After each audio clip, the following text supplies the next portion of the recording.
Hola amigos y amigas de Retos Femeninos. Otra vez aquí tenemos a Marifer Calderón en nuestro espacio, que es Hola. instructora del método Neufeld. Y bueno, la invité porque, bueno, yo la sigo en Instagram, o sea, de hecho reposteo muchas de las cosas que ella comparte porque de verdad me parecen importantes para ir generando conciencia, acerca de la importancia de una buena crianza, pero no nada más la importancia de una buena crianza, sino que nos va dando tips acerca de qué podemos hacer con nuestros hijos, con nuestra familia, alrededor del tema de la paternidad, que, que es muy chistoso. Voy a decir algo a lo mejor medio loco, pero si nosotros como papás jóvenes, también como papás grandes, pero principalmente como papás jóvenes, vamos teniendo esta intención y la ejercemos de irnos preparando y ir teniendo información acerca de cómo criar mejor a nuestros hijos, nos vamos a evitar, o sea, ya olvídense ya del sufrimiento de los hijos, que para mí es lo más importante, de su evolución como seres humanos, de su fortaleza interna para lidiar con los desafíos de la vida. Eso es lo más importante. Pero también en cuanto a lana, se van a ahorrar una lanota de psicólogos, psiquiatras, de medicamentos, que además ahorita ya el porcentaje de niños que están teniendo que caminar por esos escenarios es cada vez mayor. Entonces, bueno, estaba yo leyendo un post alrededor de la violencia y bueno, hola Marifer, querida, gracias. Hola Erika, yo también encantada de estar contigo y de tocar estos temas que son elementales, ¿no? Para las familias, la casa, el hogar, la pareja. Sí, así es. Entonces, quisiera primero que nos compartieras ese post que leí, o sea, nos lo platicaras, para que las personas que nos están escuchando, más o menos entren en el contexto de lo que vamos a cotorrear hoy. Bueno, pues el post va enfocado en estos papás que con frecuencia justifican ciertas actitudes, ¿no? Por ejemplo, el primer ejemplo es cuando hacía berrinches, me dejaban sola en mi cuarto para que aprendiera a calmarme. Eh, Y eso lo dice una mujer que ha sufrido ataques de ansiedad y que no se explica por qué teme tanto a estar encerrada en espacios pequeños, ya hoy de adulta, ¿no? La segunda situación era un papá que pues, muy orgulloso decía, a mí de chiquito hasta con el cinturón me daban y soy un hombre de bien, hice una carrera, tengo un buen trabajo, y entonces él está justificando esta violencia, pero actualmente es un hombre que bebe en exceso, que llega a casa, golpea muebles, objetos, avienta cosas y le grita a la mujer, no le ¿no? pega a sus hijos, pero hace todo esto. No pega, no pega. No Él le pega avienta a sus hijos. objetos, o sea, no es violento porque no pega, ¿no? Exacto, él no hace lo que sus papás hacían, Exacto. pero de todos modos Y, sigue siendo violento. y el tercer caso es una mujer que dice, de niña yo no me podía parar de la mesa hasta que me terminara el último bocado y no como los niños de ahora que desperdician, Uh -huh. ¿no? Y esta señora, comentando que la obligaban a comer, hoy presenta trastornos de alimentación, o bueno, en la adolescencia presentó trastornos de alimentación. Entonces, el post va muy enfocado en estas conductas violentas que hemos normalizado de alguna manera y estos patrones que repetimos de manera inconsciente como papás, porque así es como fuimos educados y creemos o normalizamos esta educación que como te amo, te puedo hacer esto para corregirte, o por amor me preocupo por ti y a ver de qué manera te controlo. Uh -huh, uh -huh, uh -huh. Ok, bueno, pues a mí me gustaron todos estos ejemplos porque, bueno, se habla mucho cada vez, a partir del COVID, yo creo que principalmente, como que el reflector iluminó esta parte de la violencia dentro de la familia. Yo me he atrevido a decir que creo, no sé si existan estadísticas, pero yo podría jurar que el 80% de las personas, por lo menos, que son violentas, sienten vergüenza acerca de la violencia que ejercen, pero no se sienten capaces, o sea, no son capaces porque no lo han entrenado, no saben que pueden responder de una manera diferente, o sea, saben que no deben de ser violentos, pero no han aprendido a reaccionar o a responder de otra manera. Y entonces, pues, o lo niegan, o sea, yo no soy violento, o lo han normalizado, como tú dices, o sea, son menos violentos que papá y mamá, o somos menos violentos que papá y mamá, pero de todos modos, como no aprendimos una manera asertiva de educar a nuestros hijos, entonces seguimos siendo violentos. Somos violentos de una manera distinta. O sea, no somos violentos como ellos, pero somos violentos. Sí, claro. Y luego hay otro grupo de personas violentas que caen como en una especie de cinismo, ¿no? En esta cosa de, bueno, pues así soy yo y quien me quiera, que me quiera como soy, ¿no? Y bueno, los hijos tienen techo y los hijos tienen comida. Y no nada más estoy hablando de los hombres, o sea, también hay mujeres que son profundamente violentas. Y yo creo que todos hemos sido violentos con nuestros hijos de una manera u otra, ¿no? O sea, según yo me precio de ser una persona de lo más pacífica del mundo, y desde la percepción de mis hijas hubo cierto grado de violencia, ¿no? Y yo creo que todos los hijos, en algún momento se sienten violentados por nosotros. ¿Sabes qué pasa? Perdona, perdón que te interrumpa. Que existen diferentes tipos de violencia. Hay una violencia que es pasiva. La ley del hielo, te veo feo, te ignoro, hago un comentario sarcástico, comento ironías. No es la violencia, el golpe, el grito, el aventar, pero sigue siendo violencia. Y entonces sí estamos como condicionando muchas veces el afecto, hacemos cosas que son violentas emocionalmente para la relación, para la persona. Y hay violencia que es externa, va hacia la otra persona, pero también hay violencia que es interna. Soy una tonta, no sirvo para nada. Y también una mamá que se está autoflagelando, quejando, pues los hijos también perciben esta incomodidad, ¿no? Entonces, sí hay diferentes manifestaciones de violencia y es algo que tenemos que entender, que no es nada más el golpe y el grito, ¿no? Lo vemos en mujeres, la violencia económica, lo vemos, esta violencia psicológica, violencia social, violencia en diferentes aspectos. Entonces, pues sí, somos personas que muchas veces normalizamos y otra cosa es, cuando decías muy cínicos, más que cínicos, yo creo que no se dan cuenta de la gravedad, ¿no? Y se justifican con el juego, estoy jugando. Bueno, sí, no quisiera que sonara como peyorativamente, ¿no? O sea, Sí, caer en el cinismo, no lo veo como algo malo, de hecho lo veo como un mecanismo de afrontamiento, en el sentido de como yo no puedo hacer nada con esta respuesta, o sea, es más, voy a terapia, ¿no? Y hombre o mujer, y trabajo, y veo mi infancia, y decido que voy a llegar a mi casa y que eso que estoy haciendo ya no lo voy a hacer, pero no sé cómo hacerlo correctamente. Y entonces llego y de repente viene una situación que activa mi respuesta de estrés y vuelve la burra al trigo, ¿no? Vuelvo a responder de la misma manera. Entonces va pasando el tiempo y yo voy viendo que bueno, pues así soy yo, no hay remedio. Y sí hay remedio, ¿no? Por supuesto que remedio. Y de eso se trata, ¿no? De tomar conciencia y de tratar de hacer las cosas de una mejor forma. Tomar conciencia y sanar. Lo que pasa es que el remedio es doloroso. El remedio es de pronto enfrentar situaciones que duelen. Y a veces no estamos o sea, como que es más fácil tapar el hoyo y poner un tapetito encima a rascarle, ¿no? A mí muchas veces llegan los papás al consultorio y me dicen, yo soy orientadora familiar, no soy psicóloga, no soy terapeuta, no checo cuestiones emocionales. Y los papás lo primero que me dicen es eso, es que yo no quiero ir a la parte de atrás, no quiero ir a mi infancia. Y digo, con lo que hay hoy, ¿qué podemos hacer?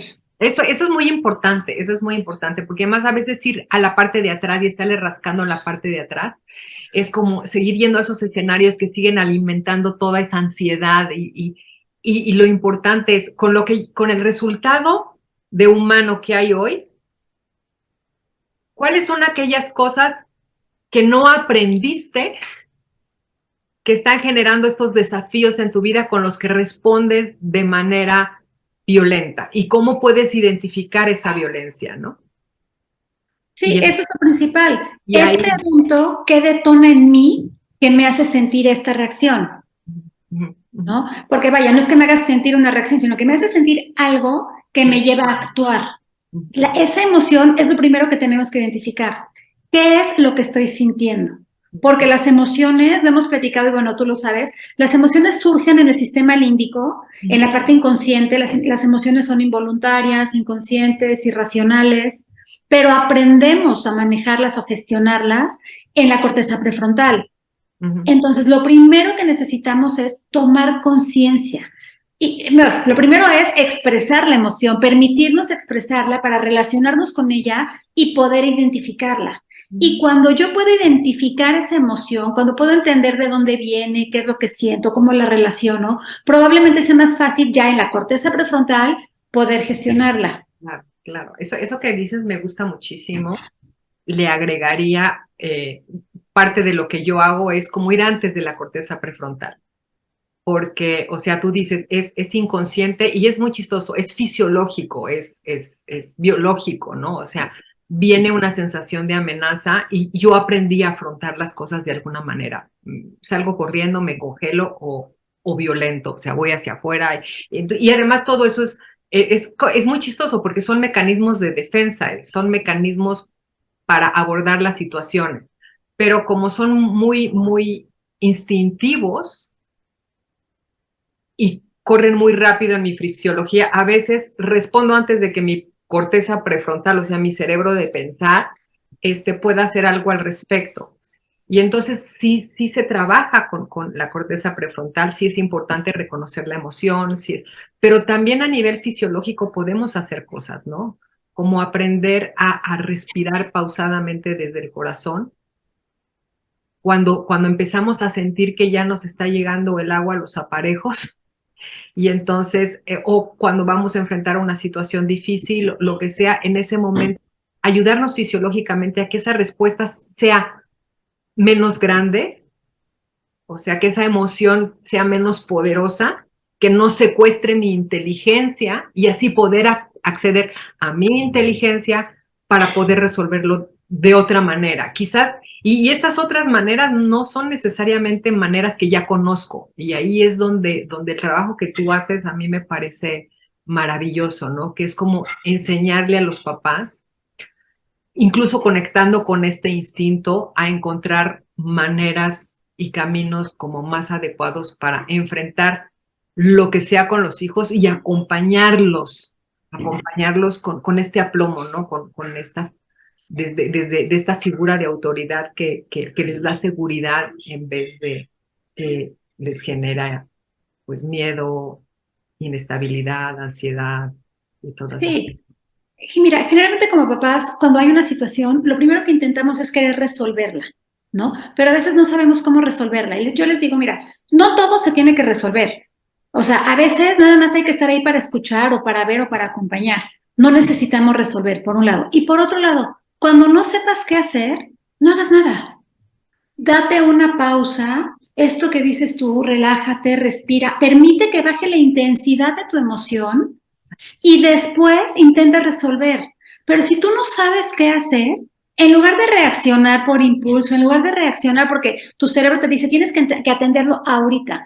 No, la inmediatez no siempre es el camino correcto, porque la inmediatez te lleva a actuar en función de tu emoción transitoria, ¿no? Y podemos generar cuestiones definitivas por una emoción que es momentánea. Claro. Bueno, y a veces es chistoso porque a veces no sabemos lidiar con la emoción y la emoción como que se va recargando. O sea, vamos a suponer, el adolescente no regresa, no llamó lo que tú quieras y entonces estás preocupada, ¿no? Porque qué barbaridad, no me habló y no sé qué, yo le dije que se comunicara y ahora no lo encuentro y ahí estás dándole vueltas, ¿no?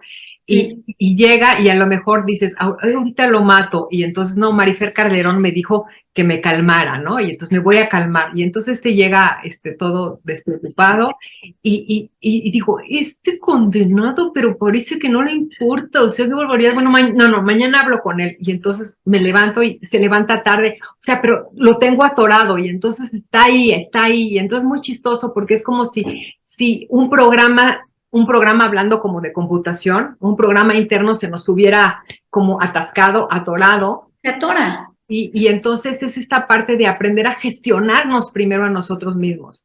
Y es como, respira, ¿no? Ve adentro, ve al corazón, genera una sensación de paz, genera una sensación de que todo está bien. No lo pienses, tienes que sentirlo, llegar a sentir esto. Y ya que lo puedas, conecta con tu hijo desde otro lugar. O sea, en vez de estar enfocada en este condenado o esta condenada, no llegó, no me habló, no me contestó, no sé qué, acuérdate lo que amas de tu hijo, lo que valoras de tu hijo, y ya que puedas estar acomodado en ese lugar de cariño, de respeto, de de relación sana, desde ese lugar te vas a comunicar de una mejor manera, ¿no?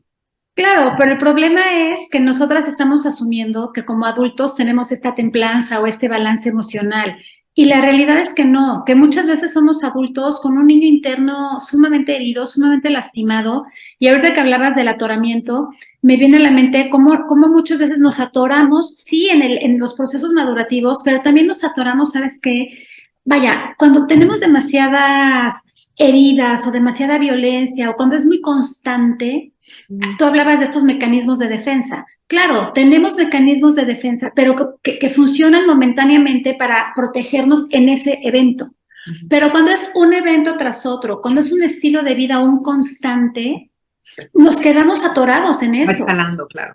Y entonces ya no sabemos cómo, o sea, normalizamos o pensamos que estamos funcionando porque estamos funcionando realmente en automático y las cosas salen, ¿sabes? En modo sobrevivencia. Este papá que dice, yo hice una carrera, tengo un buen trabajo, ¿a costa de qué? ¿No? Y ese es el problema, que como adultos todavía no hemos sido adultos maduros, lo suficientemente maduros, y somos adultos con una infancia herida que no nos permite muchas veces estar en contacto con lo que nos duele. Es difícil porque también por otro lado es muy duro aprender o empezar a conocer a nuestros papás y entender que yo les digo, a ver, una cosa es justificar y una cosa es entender, ¿no? Cuando tú entiendes las condiciones, por qué tuviste esta infancia violenta, por qué tus papás reaccionaban de esa manera, por qué tu mamá toleró tal situación, no la justificas, pero por lo menos comprendes el contexto y es mucho más fácil que tengas también compasión por ti y por tus padres, ¿no? Hablamos de esta cuestión de reparentarnos. Y que desde esta comprensión y desde esta compasión le bajas 3 rayitas a esta respuesta que tienes en cuanto a tu relación con tu infancia, y entonces haciendo las paces, esa energía que no estás invirtiendo en todo ese dolor, la usas para aprender nuevas formas. Yo creo que aquí el asunto es aprender nuevas formas. Ahorita que estás hablando de violencia y que hay distintos tipos de violencia.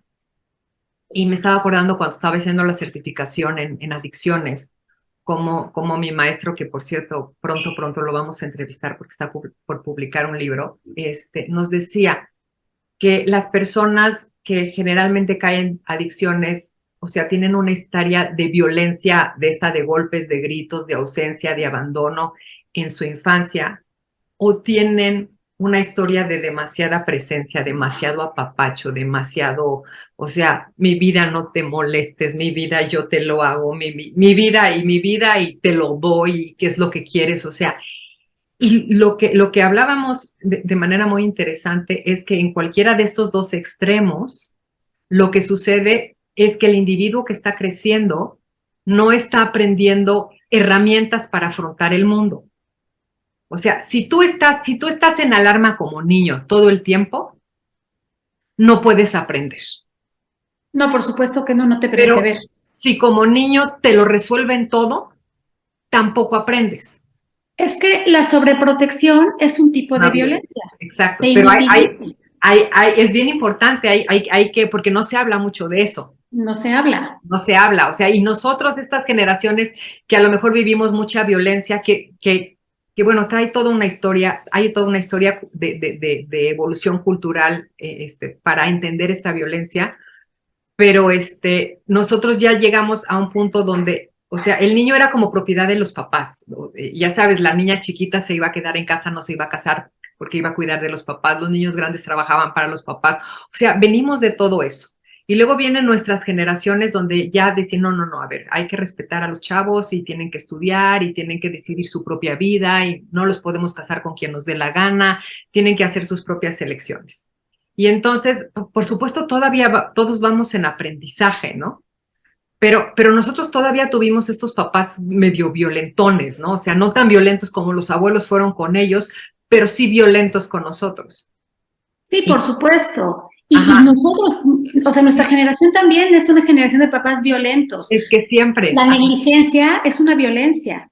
El permitir que los chavos hagan lo que quieran, o sea, no, los niños necesitan adultos, necesitan papás, necesitan mamás. Sí, nos necesitan. Y es muy curioso porque en esta no más negligencia, autoindulgencia de las generaciones de ahorita, donde como adulto, o sea, tú tienes que recuperar toda tu estima. Ok, estás en tu trabajo de recuperar toda tu estima, pero además como mujer tienes que realizar de que eso siempre se me ha hecho así como medio sospechoso, porque sí se me hace muy sospechoso. Mis hijas dicen que tengo grandes rasgos patriarcales, pero se me hace muy sospechoso porque una vez más yo siento que los extremos siempre son malos. ¿Qué estaba yo diciendo? Espérate, ya se me fue el hilo de lo que iba yo a decir. Este, oh my God. Hablabas de la realización de la mujer. De la realización de la mujer. Muchas gracias, te amo. Pues no te realizas como madre. O sea, sí veo, o sea, y no quiere decir que profesionalmente no tengas que buscar, pero sí hay casos, muchos casos, donde estamos tan preocupados por lo mío, no nada más como mamás, también los papás, me explico, estamos tan preocupados por sostener nuestra juventud, por sostener nuestra imagen, por darnos las cosas que no nos dieron, y de repente dejamos a los hijos muy abandonaditos. Muy abandonados. Y este abandono es así como, bueno, está la nana o bueno, por ahí hay un adulto que se está haciendo cargo, ¿no? Por ahí hay un adulto que se está haciendo cargo. Y eso es violencia también. Por supuesto, y es que hablabas de los cambios que ha vivido la sociedad y empezamos por el cambio que hablabas, ¿no? Los hijos llegaban a los 18 años y entonces a la mujer se le educaba de cierta manera a tener un rol femenino, de cocinar, de quedarse a cargo de los hermanos, de cuidar a la familia, y el hombre tenía el rol de entrar a la compañía del papá o de trabajar en el campo. O sea, y cuando la revolución industrial aproximadamente fue cuando hubo todo este boom, este cambio en donde no, yo quiero darle más oportunidades a mis hijos. Y entonces después de los 18 que entraban a estudiar, que todavía seguían en casa, eso genera mucha confusión a los adultos porque los adultos estamos diseñados para hacernos cargo de niños. Exacto. ¿No? Y de pronto tener adolescentes de 18, 23, 25, 29 años en casa es sumamente confuso porque hasta dónde le exijo, pero hasta dónde lo consiento, hasta dónde le permito. Ay, bueno, es que está estudiando, entonces no le puedo demandar. Y los inutilizamos. Exacto. ¿No? Por un lado. Por otro lado, todos estos cambios sociales en donde efectivamente yo también tengo estas pues pequeñas discusiones con mis hijos.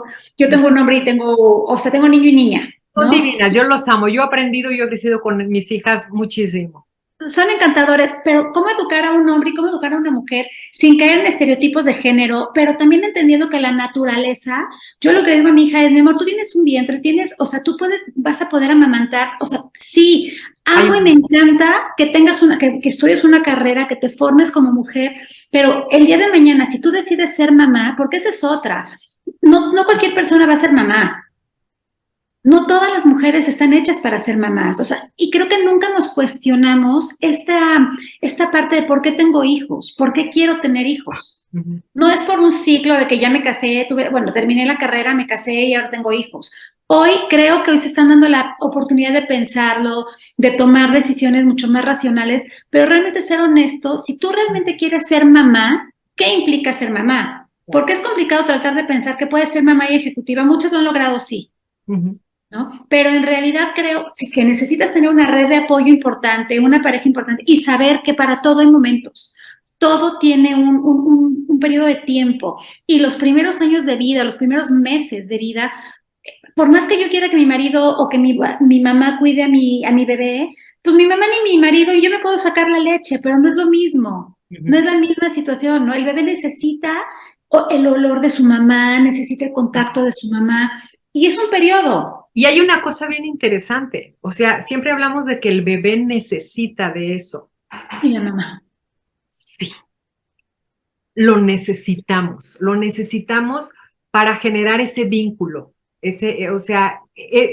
todo ese tiempo que le estamos dando a la nutrición de un pequeño, está generando un vínculo que yo creo que va a lo instintivo, va a lo espiritual, se hace un vínculo y nosotros lo necesitamos. O sea, si hemos decidido, yo soy totalmente mamá, no totalmente Palacio, yo soy totalmente mamá. Si hemos decidido poner nuestra vida en esa dirección, lo que queremos, por supuesto, es nutrir ese vínculo. Y tener esa experiencia, ¿no? O sea, que al principio puede llegar a ser medio engorrosa y medio dolorosa, y lo que tú quieras, pero no pasan 5 días que es una experiencia muy dichosa, ¿no? Y se va haciendo, o sea, yo creo que lo necesitamos y también lo necesita el papá. O sea, Sí, claro. yo creo que todos necesitamos, todos los que elegimos ir por el camino de la familia, necesitamos encontrar una logística que dé espacio a esa formación de ese vínculo. Y es que hay roles muy específicos, o sea, la naturaleza marca los roles, que creo que esa es la confusión que tenemos hoy como sociedad, en donde hoy con tanta cuestión de equidad, que les digo, sí, o sea, somos iguales en dignidad y respeto, Indignidad. pero cada quien tiene un rol que ejercer, ¿no? Y las familias pueden estar conformadas de diferentes formas, pero hay roles específicos. Yo les hablo de la pareja parental. Puedes no ser una pareja sentimental, pero tienes una responsabilidad y un compromiso con tus hijos, es una pareja parental, ¿no? Y ahí empieza todo, y si vamos a regresar a la parte de la violencia, que es el tema que nos tiene hoy, que les digo, como pareja parental, necesitas saber dónde estás parado, qué heridas tienes tú para ver qué no vas a transmitirle a tus hijos, cómo vas a resolver situaciones, cómo te vas a comunicar.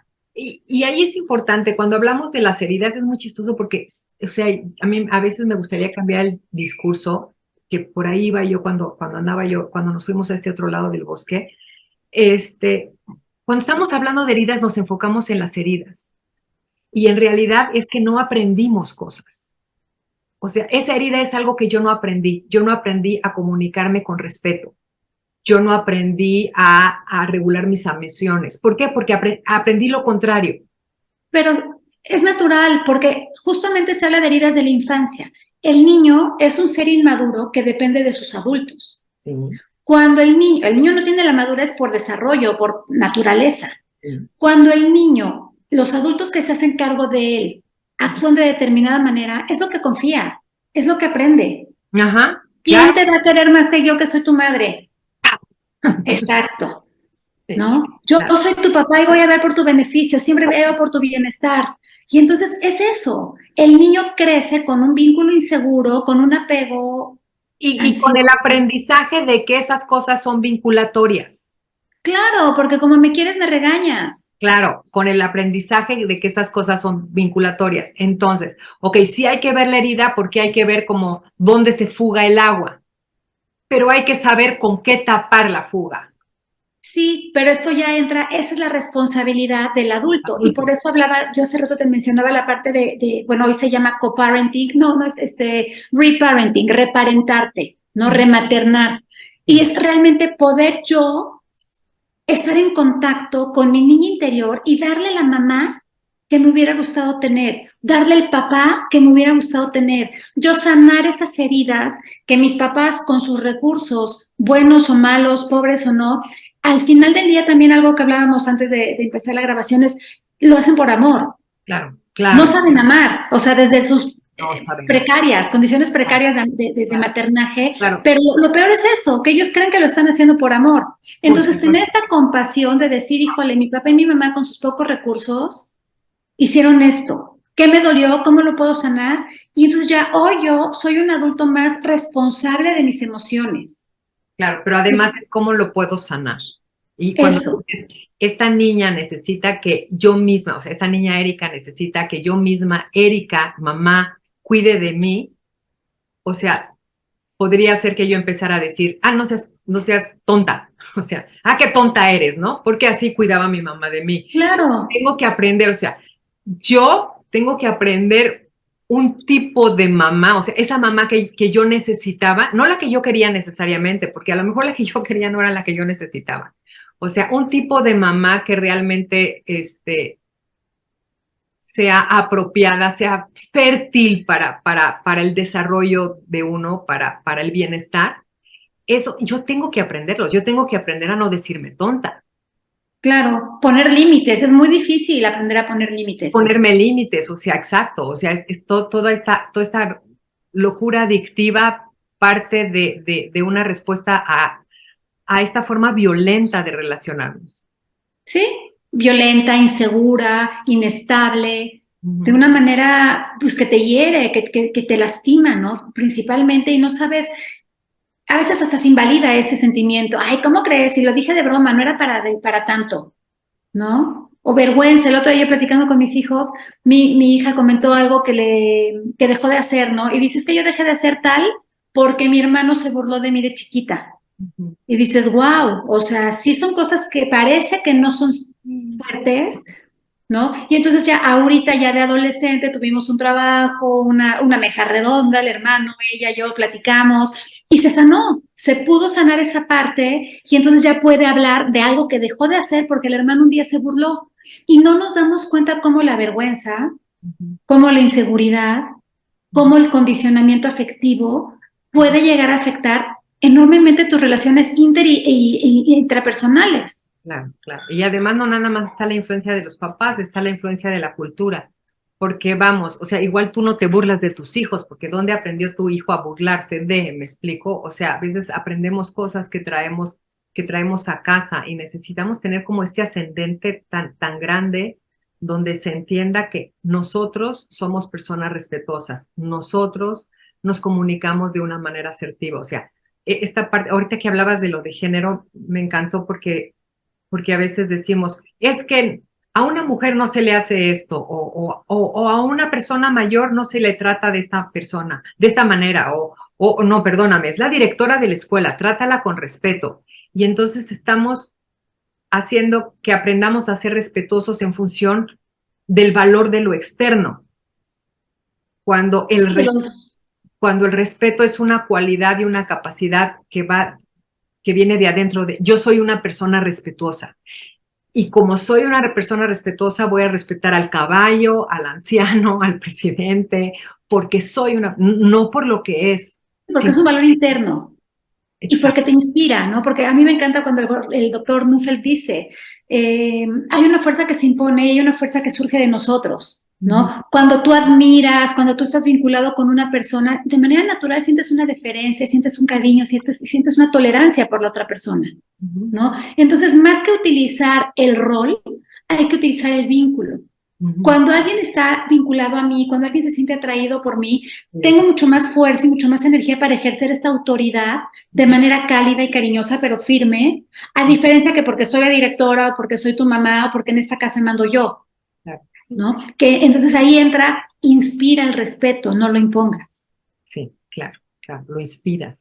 Entonces, ¿qué hago? ¿Qué hago cuando, o sea, primero y es bien importante, está el violentómetro, ¿no?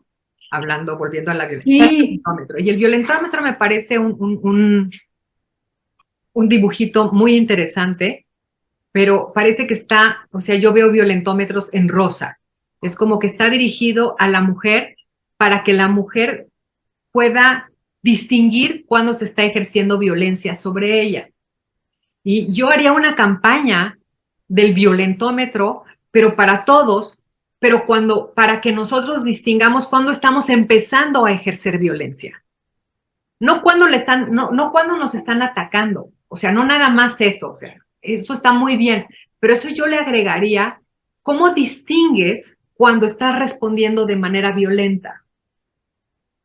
Sí, cuando yo empiezo a darme cuenta que mis conductas son agresivas, cuando a lo mejor no estoy enojada con mis hijos, pero sí estoy molesta y me preguntan algo y contesto a regañadientes. Es violencia. Eso es violencia, sí. Ajá. Cuando soy indiferente. Sí. ¿No? Entonces, sí necesitamos darnos cuenta cuando nosotros somos violentos y, por supuesto, identificar cuando la persona de al lado está siendo violenta con nosotros, cuando nos sentimos agredidos. Es que es igual de importante, pero es que digo, se ha dado importancia a esta parte de descubre cuando alguien está siendo violento contigo y huye de ahí, ¿ok? O sea, muévete de ahí, eso es muy importante. O háblalo, no necesariamente. O háblalo, busca ahí, o sea, hay muchos mecanismos, pero vamos, o sea, yo... Sí, prende un foco rojo. Se entiende, ahí está el foco rojo. Pero se dirige hacia ese lugar. Y aquí lo que yo quisiera, la invitación que quisiera hacer es que agarráramos todos un violentómetro y que lo leyéramos y que precisamente, de hecho, pusiéramos mayor atención en el violentómetro hay desde la violencia más leve y habla de hacer burlas, ignorar, o sea, estas sutilezas de la violencia tenemos que hacer como una especie de autocuestionario de decir, yo hago eso. Y después, no sé, la invitación es, ¿cuándo lo hago? O sea, ¿qué situaciones me llevan a responder de esa manera? Como para estar un poquito preparada y más consciente. Y después sería, ¿cómo lo hago de otra manera? Porque la única manera que sé de contestar es esta que me viene automática, ¿no? Ah, no me pasa nada. Ok, háganlo ustedes. Ustedes lo saben hacer, háganlo ustedes. O sea, este tipo de respuestas que es muy curioso. Aquí yo te estoy diciendo, háganlo ustedes, está bien, yo me quito. Esto puedo yo explicarlo, puedo yo explicarlo como, no, pues si yo me estoy defendiendo, ¿no? Sí, o no te quiero atacar, hazlo como quieras, me da igual. No los, sí, exacto, no los estoy atacando, pero lo están viendo ustedes y es violento, o sea, lo estoy haciendo y tú estás sintiendo mi violencia cuando yo hago esto y te digo, háganlo ustedes, hasta mi cara, ¿no? Entonces, claro. detectarlo, yo creo que es importante detectar, o sea, ser bien honestos con nosotros, no flagelarnos, nada más mirar qué es lo que hay en la mesa y decir, ah, mira, yo hago esto y resulta que es violento. Ok. Y no justificarnos, ¿no? Porque de pronto nos cachamos, sí, pero es que tú, le digo, a ver, la unidad y la conciencia empieza desde que tomas responsabilidad, sin culpar al otro, ¿no? Ok, sí, discúlpame que me puse de malas y te contesté horrible, pero es que tú me provocaste, ahí ya perdiste. Bueno, y además ahí le estás dando tu poder. Es muy chistoso, hablamos mucho del empoderamiento, que yo creo que es también otro concepto que está así como muy vago. O quizás nada más encasillado en un escenario de nuestra cultura.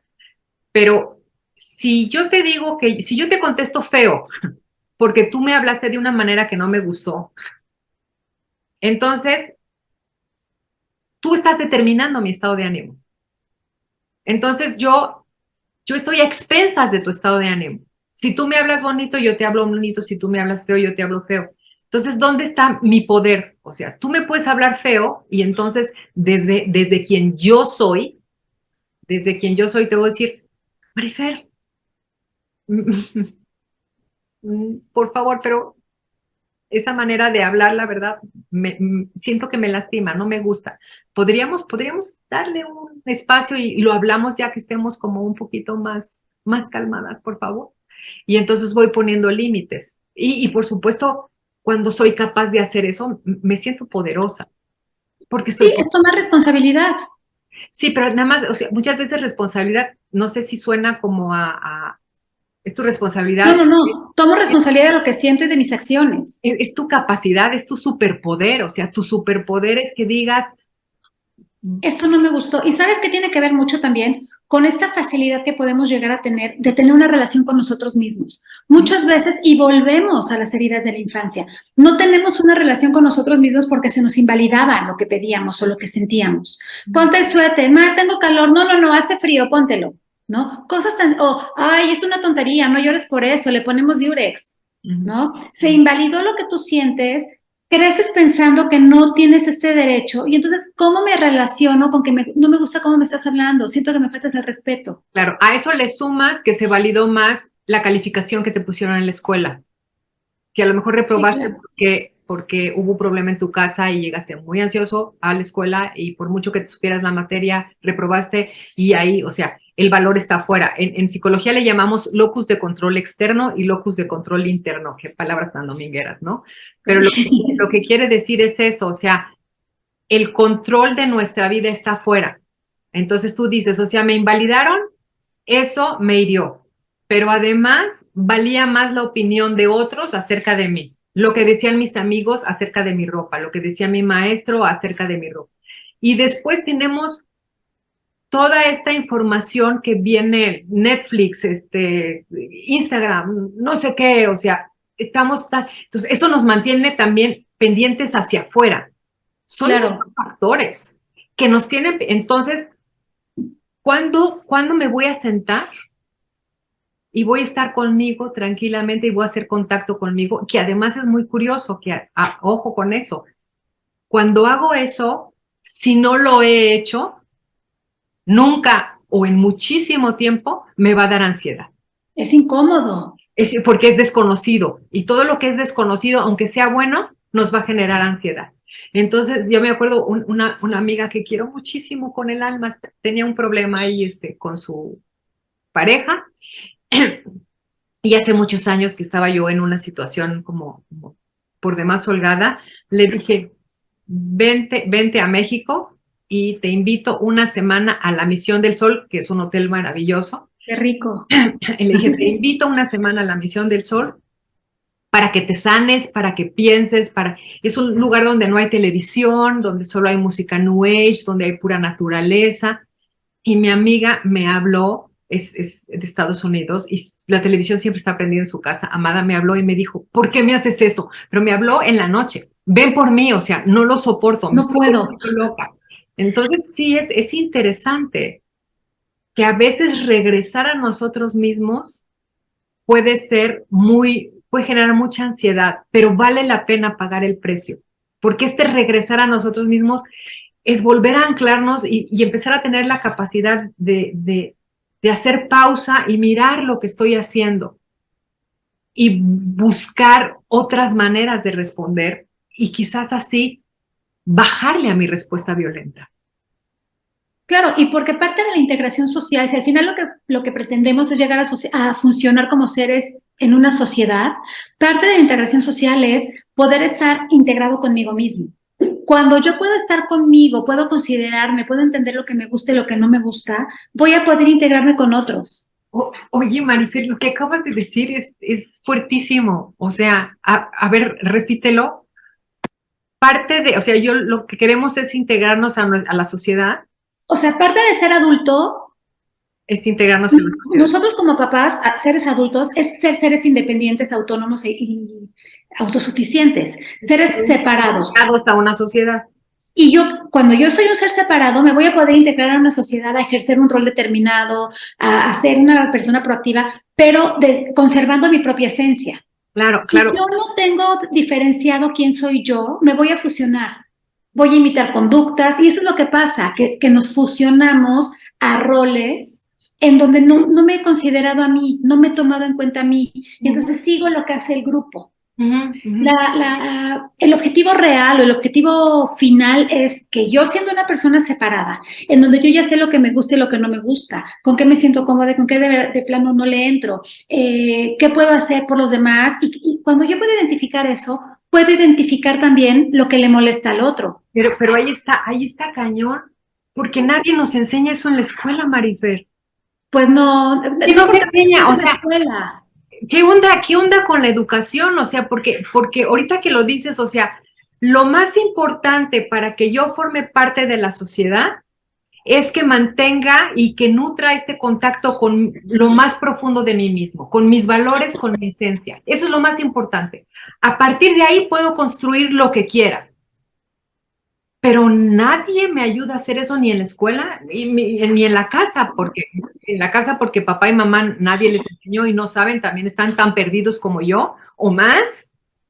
Y en la escuela la cultura nos enseña a estar mirando para afuera. Y en casa también. Dale a tu hermano, préstale, cómete lo que te sirvo. Te dan órdenes. ¿Cómo puedes hacerlo? Que nadie te dice, ¿qué piensas? ¿Cómo lo harías? ¿Tú quieres? ¿Te molesta? ¿Te gustaría? Sí. Todo esto es parte. Todo esto es parte. Dices, no lo enseñan en la escuela. Es que no deberían de enseñarte en la escuela. Es algo natural el poder, o sea, es una cuestión de humanidad, ¿no? De intuición. Pero la tenemos olvidado. Estamos tan enfocados en tener ciertas conductas como ir palomeando, ya dijo gracias y por favor, ya terminó la carrera, o sea, vamos palomeando en lugar de entender hacia dónde vas, qué te gusta, qué quieres, ¿no? Y volvemos, este miedo que tenemos como papás, de que fuimos papás obedientes, de que fuimos papás o completamente rebeldes, vamos al otro extremo, ignoramos lo demás, entonces no nos está permitiendo ejercer una parentalidad consciente, responsable. Perdón, tengo una perrita que está con un juguete. Oye. Entonces, toda esta parte de la parentalidad que no nos permite ser conscientes, ser responsables, porque estamos demasiado inmersos en estas exigencias sociales de tú mismo como papá, desarróllate, ya a esta edad ya debes de tener casa de fin de semana, a esta edad ya te tienes que dar estos espacios de ir a jugar golf los fines de semana. O sea, estamos todo el tiempo cumpliendo demandas sociales. A esta edad ya te toca realizarte como mujer. Y hablabas del Instagram, de las cosas a los chavos, pero la verdad es que los adultos también estamos como muy sujetos a este tipo de demandas, a estas expectativas, y se nos olvida la calma. O sea, ¿qué pasa si un fin de semana te quedas con tus hijos en la casa y los disfrutas y los escuchas y platicas? Ok, entonces se valdría decir que somos violentos porque estamos inmersos en un mundo de violencia y que lo único o algo de lo que podemos hacer es hacer conciencia y hacer una pausa, como acabas de decir. A ver, creo que hay diferentes, así como hablábamos de diferentes tipos de violencia, también creo que es bien importante diferenciar entre la agresión y la violencia, ¿no? Sí. La agresión surge de la frustración. Sí, sí. Hay cosas, cuando yo me frustro, la frustración es una emoción primaria, inconsciente, irracional, involuntaria, que se da cuando las cosas no salen como yo espero. Esa frustración es una emoción que me mueve a actuar de cierta manera. A cambiar la manera en la que estás actuando para tener otro resultado, por ejemplo. Eso que decía que el mecanismo de defensa, yo empujo, oye, a ver qué te pasa. Yo no quería lastimarte, yo no quería pegarte, pero me protegí, me defendí y reaccioné para salir en esa situación determinada, ¿no? Esa es una agresión que surge de la frustración, que fue un impulso que no tomé conciencia, que no lo pude manejar, ¿ok? Y hay otra que es una violencia consciente. El me voy a vengar, quiero que la pasen mal, voy a que me las pague, ¿no? Y esa es la que ya es consciente, voluntaria, con ganas, y ahí habla de una insensibilidad y de una conducta, bueno, a mí me parece absolutamente primitiva y animal, ¿no? O sea, no, el hacer daño, no sé, el otro día oí al señor que metió a un perro a una... Son los animales, eso es bestial. Claro. O sea, pero este tipo, o sea, tener la acción, o sea, porque yo puedo entender que impulsivamente empuje, ¿no? Pero tomar conciencia de me acerco, lo cargo, lo muevo y lo llevo, quiero hacer daño. Esos ya son extremos, claro. Exacto. Entonces sí creo que es bien diferente la violencia que la agresión, ¿no? Okay.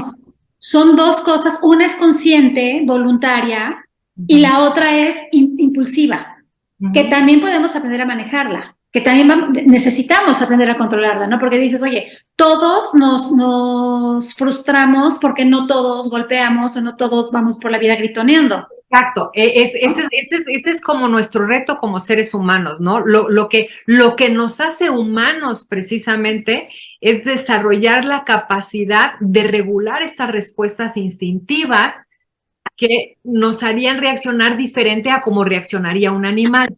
Exactamente, ¿por qué? Porque los seres humanos somos seres racionales.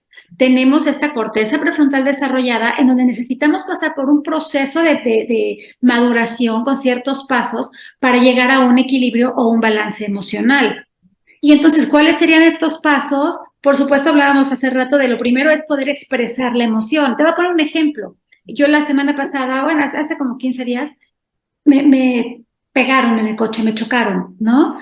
En la parte de atrás. Y yo, ya sabes, chin. Y entonces le hablo a mi hermano y le digo, oye, ¿qué crees?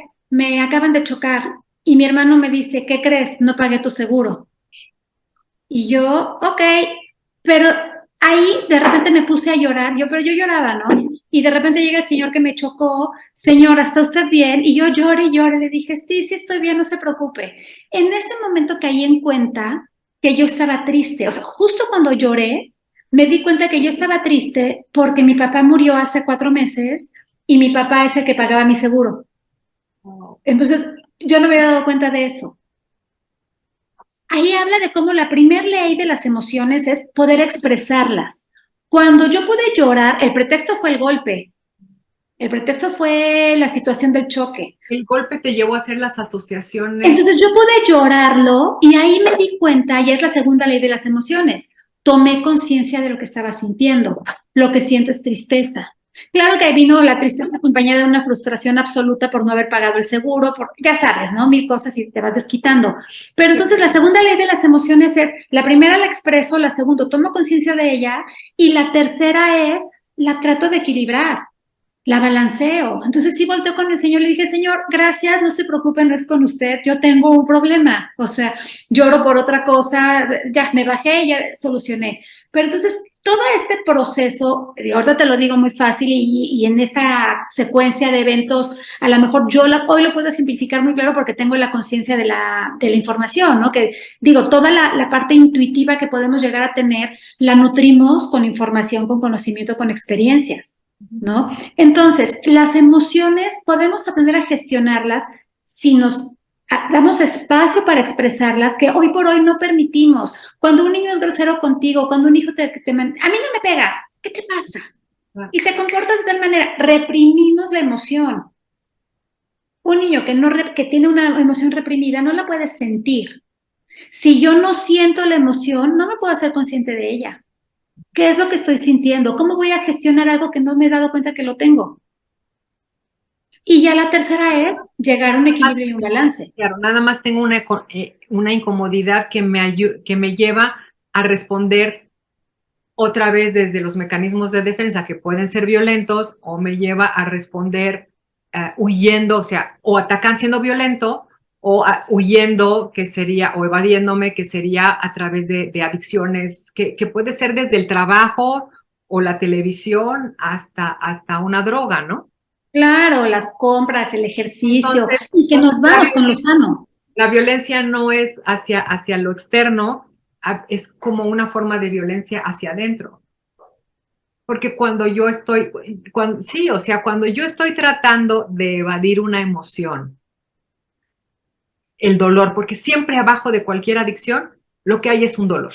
Claro, hay que mitigar de alguna manera ese dolor. O sea, es muy chistoso porque nos espantamos, ¿no? O sea, de hecho a veces como que celebramos, bueno, pues es como adicto a esta cuestión como del fitness, pero bueno, pues está muy fit, o sea, está muy padre, no, o sea, finalmente si es desde la adicción, no está haciendo su función, de hecho ni siquiera lo está disfrutando como pudiera disfrutarlo, porque lo está haciendo para tapar un dolor.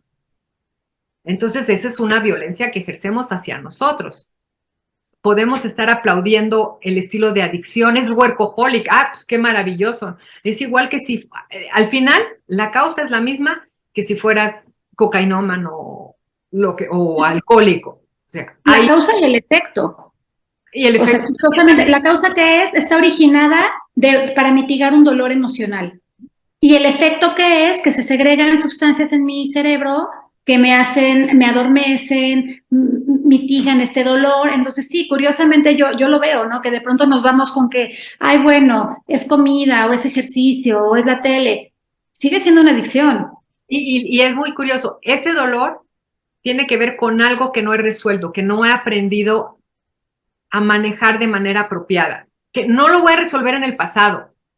O sea, si mis papás abusaban de mí, eso ya fue, no lo voy a resolver. Se va a resolver.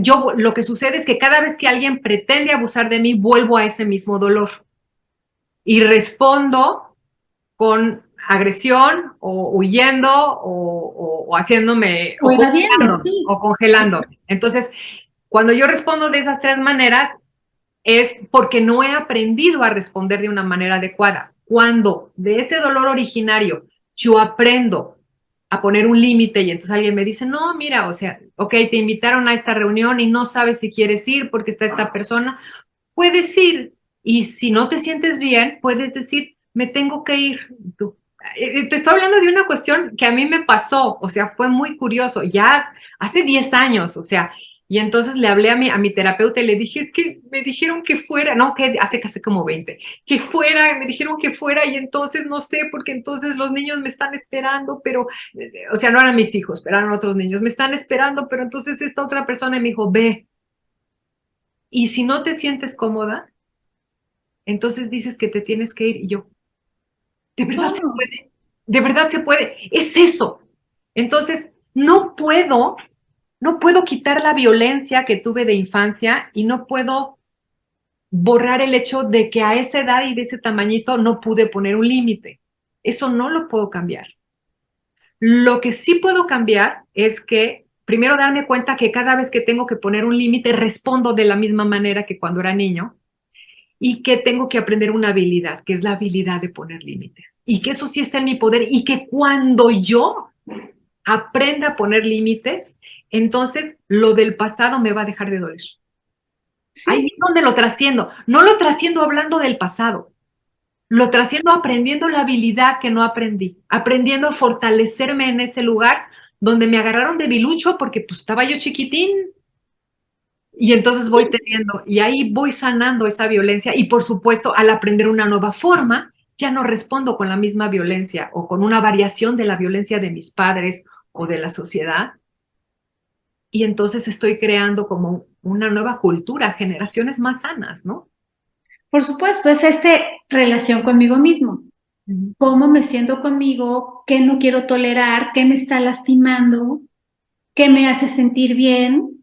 Y entonces cuando yo tengo una relación conmigo, cuando tengo esta capacidad de conocerme, de aceptarme, de identificar mis límites y los límites del otro, es cuando voy a poder tener una relación con los demás mucho más madura, mucho más responsable y consciente. Mucho más placentera. Exactamente. Mucho más pareja. Y entonces ahí es muy curioso. Estamos hablando de violencia. Empezamos hablando de violencia, pero me gustó, y no sabes cómo lo aprecio, porque pasamos a hablar de en realidad lo que la genera, lo que la perpetúa y qué podemos hacer al respecto, que podemos hacer muchísimo. Muchísimo, muchísimo. Y me acordé ahorita de otro post que puse hace poco que decía algo así como ser honesto sin amabilidad puede llegar a ser grosero, ¿no? Déjame a ver Claro, si lo tengo por es aquí. totalmente, sí, los verdadazos. Dice, la honestidad sin amabilidad es grosería y la amabilidad sin honestidad es manipulación. Muchas veces somos muy amables y manipulamos y eso también es algo que lastima. Manipular a la gente es engañarla, es ser poco sincero. Entonces, ve cómo tiene que ver todo con comunicación, con conciencia, con respeto. O sea, vamos a la base. Con los valores, que sí, que es los valores que nos distinguen y además es muy interesante porque no soy muy cosa ecológica, aunque, o sea, no soy así, pero a mí, o sea, cuando alguien dice, es que eres como un animal, no, a veces eres peor que un animal, o sea, los animales tienen, es muy chistoso, desde su instinto tienen una manera muy sana de relacionarse con su entorno. Los animales tienen una manera, o sea, las bestias no. Y nosotros los seres humanos, cuando nos volvemos violentos, no nos podemos igualar a un animal porque nos convertimos en bestias. Pero Y nos nublan las emociones intensas. claro, sí, pero entonces hay que hacernos conscientes y darnos cuenta que así como nos podemos convertir en bestias desde nuestra conciencia, porque al ser conscientes nuestra maldad puede llegar a ser terrible, también podemos agarrarnos de nuestros valores, los que nos hacen humanos. La verdad, la amabilidad, la generosidad, la honestidad. O sea, yo antes creía que cuando era jovencita, apenas mamá primeriza, yo pensaba que todas estas virtudes y que todas estas cualidades tenían que ver con ser una persona educada. Y hoy por hoy te puedo decir que todas estas cualidades son las que nos rescatan en los momentos más difíciles de la vida. Estas cualidades son las que nos dan dirección para hacer las cosas apropiadas. Sí, pero fíjate cómo estas cualidades, estas virtudes, como tú las llamas, vienen justamente de un proceso integrativo de balance emocional, en donde yo estoy muy enojada contigo, pero también siento cariño y no te quiero lastimar. Puedo equilibrar. En donde estoy muy triste por lo que me hiciste, pero te quiero y te puedo perdonar. En donde tengo mucho miedo por algo que va a suceder, pero también quiero que suceda y puedo equilibrar el miedo con el valor y puedo, digo, con el deseo y puedo llegar a desarrollar valor. Entonces, si te fijas, las virtudes surgen de emociones opuestas que alcanzan un equilibrio emocional. Pero eso es a partir de que eres una persona con cierta madurez. Claro, porque es la capacidad de ver dos alternativas al mismo tiempo, la habilidad de poder experimentar disonancia, requiere de un funcionamiento óptimo de una corteza prefrontal, que no se tiene madura en temprana edad. Claro, claro. Ay, a veces en temprana edad tú ves a niños que manejan esto de manera instintiva, o sea, maravillosamente. O sea, los niños a veces tienen una cualidad para integrar Sí, porque emociones. tienen vínculos seguros. O sea, lo que Claro. amortigua la inmadurez de los niños es el adulto a cargo. Y cuando hablabas del trauma, de dónde vienen las adicciones y todo eso, yo digo, claro, no es lo que te sucede, es cómo te sientes cuando te sucede. Lo que te afecta. Ajá. Exacto. Si hay alguien que te acompaña, que te acoge, que te sostiene, lo puedes manejar mucho más fácil. O sea, a mí se me puede romper una taza y puede ser algo completamente desequilibrador en mi vida. Y dices, pues, se te rompió una taza. Para otra persona fue trágico que sufrió una violación. Sí, pero la acompañaron en esa violación, la sostuvieron, ¿no? Y a lo mejor mi taza se rompió y estaba sola y fue mi taza de mi infancia, ¿no? Entonces, la diferencia viene en quién te acompaña, quién te sostiene, quién La está compañía, contigo. la compañía, es que la compañía es todo, ¿verdad? Sí, claro. Compañía es todo, y una buena compañía es todo. Y yo, no sé, me encantaría cerrar con esto. Una compañía segura es todo. Una compañía segura, una compañía amable, una compañía protectora es algo en lo que nos queremos convertir en principio, es lo que debiéramos de convertirnos y es algo a lo que tenemos también derecho. Es Tenemos derecho y tenemos la responsabilidad. Exacto, O por sea, eso digo, es algo que debemos hacer nosotros. Nosotros deberemos ser esa compañía segura para las personas con las que nos relacionamos, esa compañía nutritiva, esa compañía que está anclada en todas estas cualidades que nos hacen humanos, humanos, no bestias, en las cualidades que nosotros tenemos la responsabilidad de formarnos así y tenemos el derecho de rodearnos de personas así. Y es como una especie de juego y rejuego, porque a veces nos encontramos con personas que no lo son tanto, pero si nosotros nos sostenemos en esta ética personal, a veces podemos cambiar a los de alrededor. el trabajo está en uno, por Podemos supuesto. ser inspiración para otros y podemos cambiar muchas cosas. En un mundo tan violento, de verdad, o sea, creo, no sé si tú estés de acuerdo, pero la única fuerza que existe para que cambiemos esta violencia que estamos viviendo somos nosotros mismos. Es la única. Sí, la responsabilidad está en nosotros y yo no puedo cambiar al de al lado, pero me puedo cambiar a mí. Sí, no voy a Yo cambiar. puedo elegir con quién estar, yo puedo elegir cómo reaccionar, yo puedo elegir muchas cosas, puedo elegir darme cuenta de mi dolor y transformarlo, o puedo elegir quedarme en zona de confort, justificarme y no hacer nada. Y en este elegir a veces es interesante que me dé cuenta, a lo mejor, que no sé cómo hacerlo y elegir pedir ayuda, Por supuesto. elegir pedir consejo, elegir pedir orientación. No, y sabes qué, a mí me parece súper importante esto y suena trillado, pero es una realidad. Cuando tú tienes un dolor físico del corazón, vas a un cardiólogo. Cuando te duele, híjole, no puedo hacer pipí, pues voy al urólogo. Cuando tenemos cuestiones médicas, físicas, vamos con un médico para el órgano específico. Oye, perdóname, pero la parte afectiva, la parte emocional también duele. También tienes un padecimiento y también se tiene que atender. No, y Y no también tenemos afecta que la salud. esperar. Yo pensaba el otro día, pues bueno, sabes que todo mi tema tiene que ver con la parentalidad, ¿no? Y decía, oye, ¿por qué los cursos prematrimoniales te revisan, te hacen prueba del SIDA, te tocan placas del tórax, o sea, identifican muchísimos de tus trastornos o tus malestares físicos, pero no se ponen a ver emocionalmente cómo estás?